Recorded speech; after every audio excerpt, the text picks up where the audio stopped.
আমাদের বাংলাদেশ কৃষি গবেষণা ইনস্টিটিউট কর্তৃক উদ্ভাবিত বিভিন্ন যন্ত্রপাতির যে প্রকল্প, এই প্রকল্পের আওতায় কৃষক পর্যায়ে আমরা যে বাড়ির রিপার মেশিনের মাধ্যমে আমরা ধান কর্তন করলাম, বাড়ি জারাই মেশিনের মাধ্যমে আমরা ধানটা জারাই করলাম। টোটাল বাংলাদেশ কৃষি গবেষণা ইনস্টিটিউট কর্তৃক উদ্ভাবিত যে ধানের যে 3টা মেশিনের আমরা আজকে প্রয়োগ করলাম।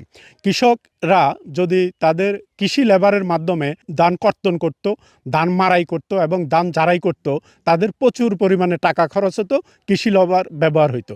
কিন্তু আমরা অতি অল্প সময়ে এবং অল্প খরচে বাংলাদেশ কৃষি গবেষণা ইনস্টিটিউট উদ্ভাবিত এই যন্ত্র ব্যবহার করে আমরা ধানটা সহজে কর্তন করতে পারলাম, ধানটা সহজে আমরা মাড়াই করতে পারলাম এবং ধানটা আমরা জারাই করতে পারলাম। টানা 7মবারের মতো বেস্ট টিস্যু পেপার ব্র্যান্ড হিসেবে স্বীকৃতি পেয়েছে বসুন্ধরা টিস্যু।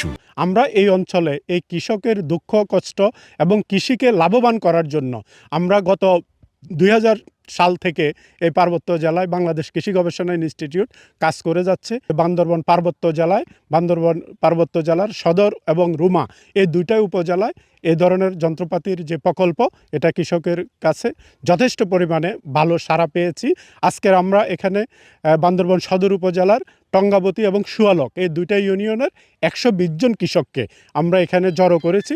জড়ো করে আমরা 3টা প্রোগ্রাম এট এ টাইম আমরা বাস্তবায়ন করেছি। 1 ফুট মাটি যদি আপনি নিয়ে যান, ইট ভাটার লোকজন নিয়ে যায়, সেটা কৃষি জমিতে রূপান্তরিত হইতে আপনার 30-40 বছর লাগবে। তাইলে আপনারা কি এই সাময়িক লাভ পেয়ে কি আপনারা ভবিষ্যৎ প্রজন্মের জন্য আপনার জমি কি রাখছেন নাকি ধ্বংস করছেন? এই হঠাৎ অল্প পরিশ্রমে বেশি লাভ কিন্তু ভালো না। এটা একটা বিষয়। আরেকটা হলো তামাক চাষের কারণেও কিন্তু জমি তো নষ্ট হচ্ছে, কারণ এটা প্রচুর খাবার নিয়ে নেয় মাটি থেকে। আপনার পরবর্তী ফসলগুলোর জন্য খুব এটা ক্ষতিকর প্রভাব ফেলে। এরপরে হচ্ছে এটাতে প্রচুর সার দিতে হয়, কীটনাশক দিতে হয়। সব ফসলই আমরা দিই, কিন্তু এটাতে বেশি দিতে হয়।